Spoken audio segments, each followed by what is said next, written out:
अंतर्मनाचा वेध घेणारे news channel star city one. राज्यातील आणि देशातील राजकीय घडामोडी पाहण्यासाठी आणि इतरही बातम्या पाहण्यासाठी सबस्क्राइब करा स्टार सिटी वन।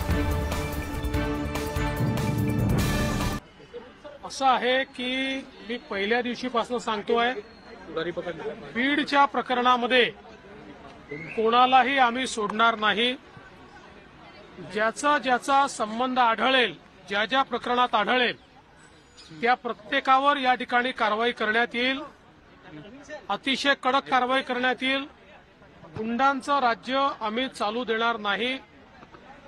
कोणालाही या ठिकाणी अशा प्रकारे हिंसा करता येणार नाही, खंडणी मागता येणार नाही।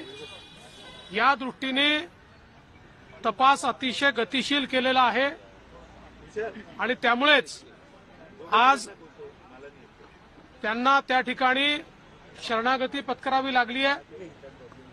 आता हत्येतले जे आरोपी फरार आहे त्यांना पकडण्याकरता देखील वेगवेगळ्या टीम्स या पूर्णपणे कामी लागलेल्या आहेत आणि कुठलाही आरोपी आम्ही त्या ठिकाणी सोडणार नाही। सगळ्यांना शोधून काढू।